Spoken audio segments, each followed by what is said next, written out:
So the first thing you want to do to start selling on Amazon is you need to sign up for an account. And you can see here on the screen, you want to go to sellercentral.amazon.com. Now there's two different types of accounts that you can sign up for. One is called an individual account, which has no monthly fees. And Amazon just charges you a fee and a commission for every sale that you make. The other type of account is a professional account, which actually costs about $40 per month. And Amazon charges you that $40, plus they charge you a fee, a commission for everything you sell. For most of you, you're going to want to have a professional account, but maybe right now you're just not quite ready to sign up and start paying $40 a month because you're still going through the Freedom Ticket. That's up to you. So you could sign up for just a basic individual account initially, and then later on you can upgrade it if you would like to a professional account, or you can go ahead and sign up for the professional account now, and because it's going to open up a lot of additional benefits, and you're going to see a lot of the stuff that we're talking about in the course, and you can actually follow along and maybe actually start implementing some of what we do. So that's up to you. Now, if you don't use the account, if you sign up for the professional account and you end up, let's say it's 6 months and you haven't sold anything, Amazon will actually, if you ask them, they'll actually refund you the $40 a month that you've been paying. They'll give that back to you as long as you haven't had any sales activity on the account.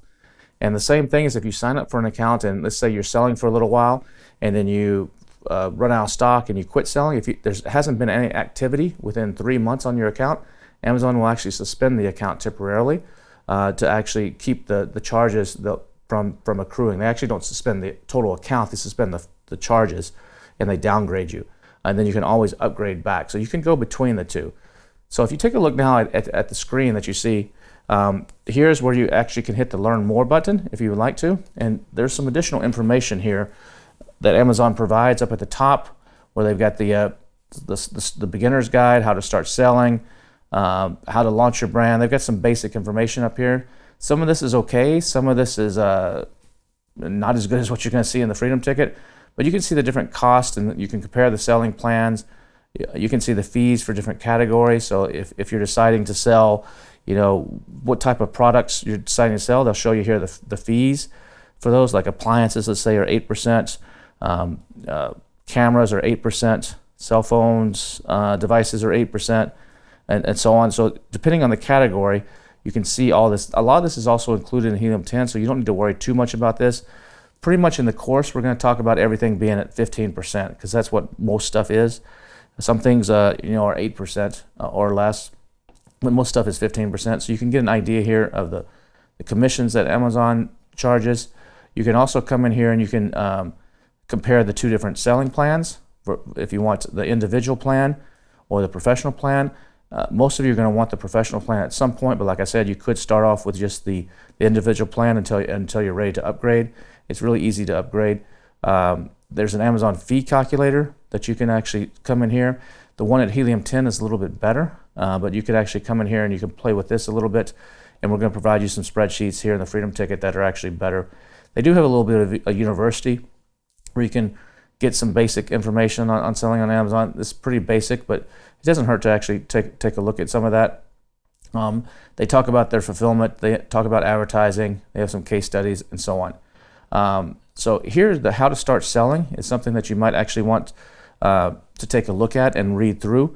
And this will walk you through how to actually create your account on Amazon. Now, Amazon is doing some additional verification now. So when you sign up, most accounts now are actually requiring what's called a video interview. So they're actually going to do a video call with you. Yeah, they'll send you a special link, and they want to make sure you're a real person. In the past, there's been some problems with people opening accounts that were kind of fraudulent, and they were doing some inappropriate things. So Amazon has cracked down on this. So they're actually going to ask you to do a video interview, to actually probably hold up in that interview like a copy of your ID so they can make sure that it hasn't been photoshopped. They may ask you also for some additional documents like your business formation information. They may ask you for a bank statement. They may ask you for a utility bill like your phone bill or your electric bill. So you're going to want to make sure you have all that stuff ready, but it'll go through all of this here. You also have to have a credit card that Amazon can charge that you have to have on file. Now, Amazon will typically take the fees out of the sales you make, but they do require that a valid credit card be on file just so that in case there's not enough money in your account for some reason, they can actually charge you for any fees and they don't get left holding the bag. So those are some of the basic requirements you're going to want to make sure that you have all ready to go. And once you're ready, you can just hit this little sign up button. You're going to enter a mobile number and a password to get going. You'll go through a verification process, and it'll walk you through the entire thing on setting up your account. Now, once you've set up your account, I'm going to take you now behind the scenes. So once you've completely set up your account, what the back end, and give you a quick overview of what Seller Central looks like. So once you've set up an account and you have an active selling account, this is what we call the back end. Remember in the terminology we went over in the earlier module, this is the back end of Seller Central. On the back end of Seller Central, you have all these little icons here that you can rearrange and make this, customize this whole thing the way you want. But they'll actually show you which marketplaces you're selling in. This is the Project X account that you're taking a look at here. So this is a real live active account. You can see that these are the marketplaces that they're set up for. It'll show you the open orders. It'll show you today's sales. So far today, this account had $217 in sales. If you have any open buyer messages are something that Amazon's really particular on. You'll get an email usually or a text if you have that set up. Anytime a buyer sends a message, you have to answer those within 24 hours. Otherwise, it can ding your account pretty severely. So Amazon, even on weekends, you got to be really on top of these messages and answering them. They'll show you how often you're winning the buy box here, and you want to shoot for as close to 100% as you can. Sometimes it's going to go a little bit less because someone else Amazon might have been selling on the listing a damaged item, or sometimes when international people actually come in and look at your listing, and Amazon doesn't ship to that country, it can affect the buy box percentage. So having that as close to 100% as possible is good. It'll show you your total balance right here, and so you can click here and see like this account has $139 in Canadian sales, $2,900 in sales in the United States. They're not selling in Mexico, Japan, or Australia right now, even though it's set up for it. And then you can click on this, like this United States one, and it will take you to another page here where it will show you what's available. So you can see here that even though there's almost $3,000 in sales, Amazon right now is saying only $296 is available for withdrawal. So there's always, remember we talked about earlier, there's always Amazon holds money back. There's a lag time between when the sale happens and when you actually get paid. So you can see here in this account right now, there's almost $3,000 available as a total balance, but the funds available are only $296. Remember we talked about there's a lag when selling on Amazon between when you make the sale and when Amazon actually makes those funds available. Sometimes as much as 3-4 weeks. But what you can do is you can scroll down to the bottom here and you can see down at the very bottom there's $2,909 is scheduled to initiate on July 30th. That's when Amazon will actually release that much money, so you can get an idea of what's coming. And these numbers get confusing on these net proceeds and stuff. I wouldn't worry too much about those, but you can run reports in here for different time periods, every 2 weeks time periods. You can see in here. You can find transactions. You can get a whole basic overview of your financial situation. And you can see here there's transaction views where you can actually see all the different transactions of what people have bought, how much Amazon was charging you for each one, what your net was. There's statements, so you can go back and download all your previous financial statements. This is what, remember, we talked about in an earlier module. There's software that will do this and bring it on to all the accounting software for you. You can see all your disbursements. So like this account has had different payments made, and they'll show you how much the payment was made and when it was made. You can see here that this account's getting a variety of payments here over every 2 weeks. You can also come up here and do date range reports. You can see your advertising history. There's just a whole bunch of stuff here where you can get all the details on your payments. Now up on this top bar up here, some of this we're going to go over in later modules, but I'm just going to go over it really quickly right now just to give you a really good close idea of what it is. So in this brands tab, we're going to go over this in the next module about brand registry in more detail, but this is stuff that's available only once you have your trademark registered with Amazon. So we'll skip that one for now. The B2B is business to business. So you can sell business to business. In some product categories, it's really good to sell business to business. You can set up business pricing, so you can give businesses discounts if they buy in bulk. You can set all that up for Amazon. I have one of my accounts where about 30% of the sales come from businesses, and they're buying in bulk. Amazon has some different apps that you can discover here. So some are there, some are third-party apps. This one's a very important one. We'll talk about this later too, is this performance tab, where you can actually see Amazon keeps track of how well you're doing, your defect rates, what rules you've broken, policy compliances, your shipping performance, if you're shipping things yourself and Amazon's not shipping it. There's all kinds of reports and eligibilities in here.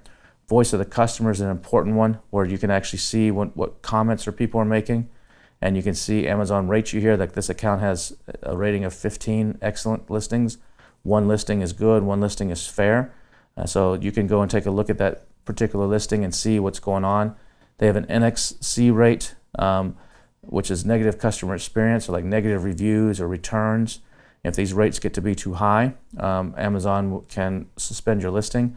So you can see here, like out of 33 orders, 2 of them had either a bad review or had a return. So that's hurting this particular product. So you need to take a look at this and see if there's something you can do to fix that. All this stuff is back here, the voice of the customer. There's reports here with all your defects. You can see your eligibilities, what you might be eligible for as far as some special promotions or special shipping availability. But the account health is an important one you want to pay attention to, and make sure you keep this in good or excellent standing. So you can come in here and play with this.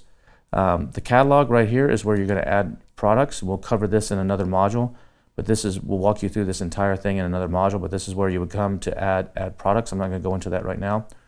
This is where your inventory is, so you can see all your inventory management stuff in here. The main ones you're going to be using is this manage inventory and manage FBA inventory. Those will be the main 2, and then the add a product. So like this one, manage FBA inventory, if you click on it, you can see all the products that are being available for sale. You can click here if all the ones that are just active, and you can actually see the listings here.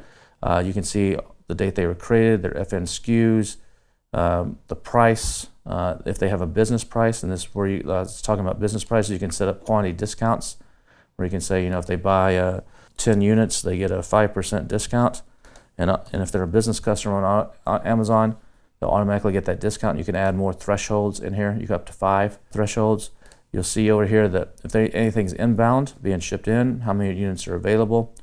And when you click on this, Amazon will show you how many are available, how many are on the way to Amazon. Reserved means that Amazon is moving them around. That means that they've arrived, but they're maybe transferring them to a different warehouse, or you shipped them all to, say, Dallas, but Amazon knows that we need to get some of these over to Florida. So Amazon moves them on their own trucks. So when they're reserved, that means they're not available usually for sale because they're in transit between something else. Unfulfillable are your damaged ones.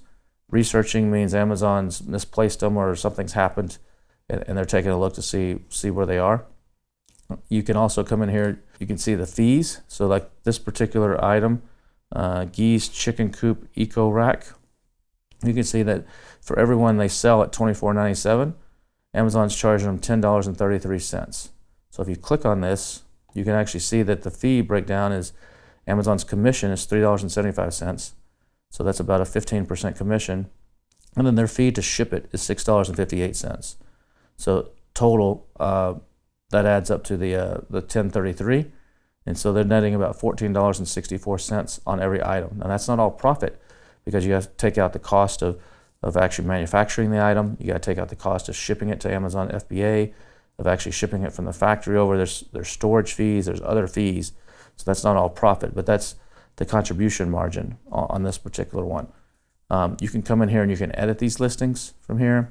You can do all kinds of things where you can manage the images. You can send in inventory. All this is pretty self-explanatory. Some of it you won't use very much. Some of it you'll use quite a bit. You can also come up here, the inventory tab, the pricing tab is where you can actually control some of your pricing. They'll actually show you your pricing health. You can manage your pricing here, where it's very similar to what we just looked at. Some of the stuff duplicates in here. Your orders, you can come in here and you can manage your orders. Now Amazon's going to take care of fulfilling most of these, but if you want to come in here and look, Amazon will not tell you the customer's address, or their phone number or their email. They block that out, so you're not going to be able to see their actual address, their phone number, or their email. but you can get the basics of the order if you click on one of these. Like this order just came in 41 minutes ago. And if you click on it, it's going to show you that this is the item that they ordered.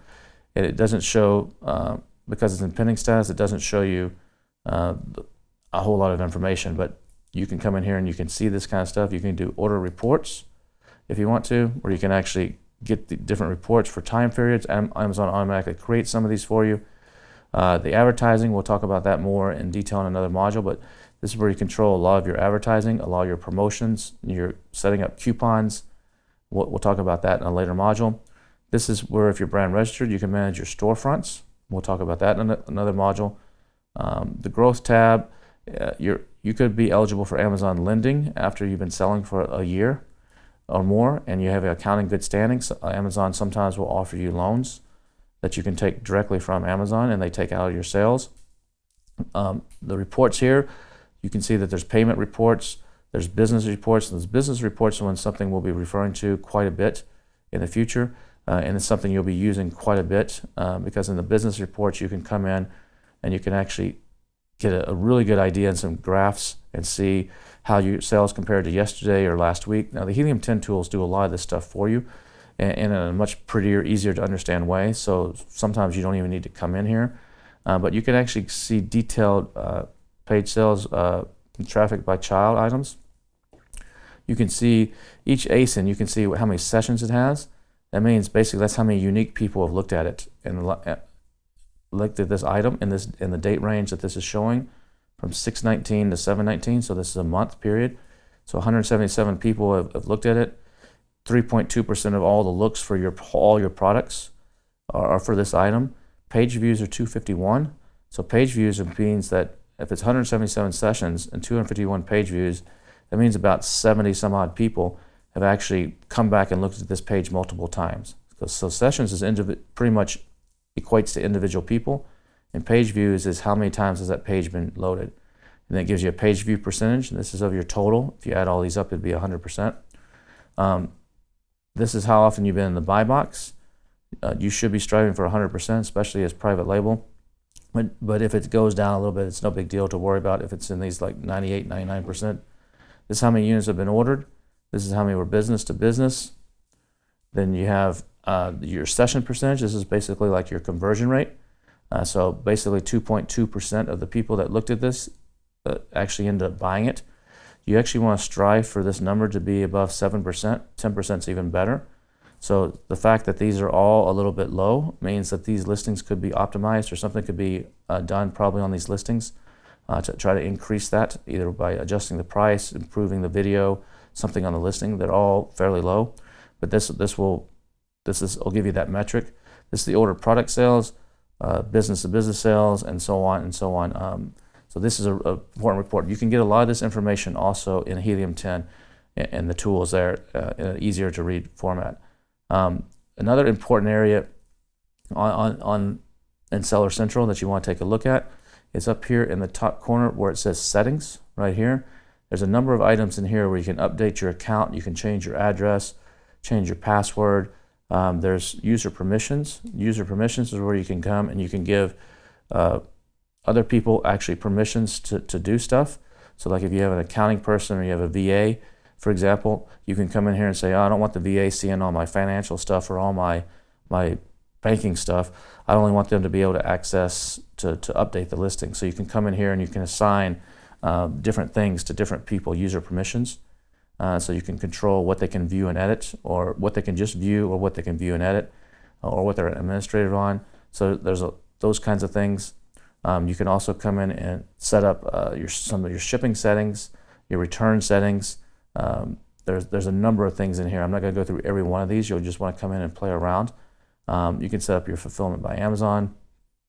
So in the settings here, in the fulfillment by Amazon settings, you can actually come in here and you can change. There's a whole bunch of things that some of this is pretty advanced, so you don't need to worry about a lot of this in the initial. But there's just the point here is I just want to show you that there's a lot of things you can do and you can control within the back end.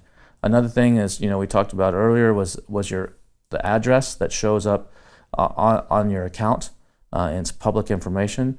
So that's something that this account info right here, where you're going to want, where it says business address right here, you want to make sure if you used your personal address when you signed up to get approved, you see how cool is that LLC? This is what address is going to show up to the public when they're on your Amazon storefront. So if this is your home address and you don't want that, be sure to come and change this to a PO box or to a mailbox, etc., or UPS store or whatever it may be, a virtual account, so that it doesn't have your actual real home address. So there's a lot of settings in here. In the account info, this is where you can update your banking information. You can update your credit card, your return address for any returns that are coming back to you. All your tax information is here, your VAT information if that applies to you, if you're international.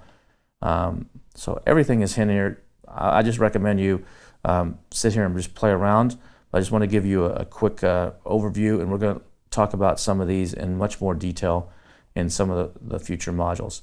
So hopefully this has been helpful for you, and it's just been a quick overview of Seller Central. We'll see you in the next module.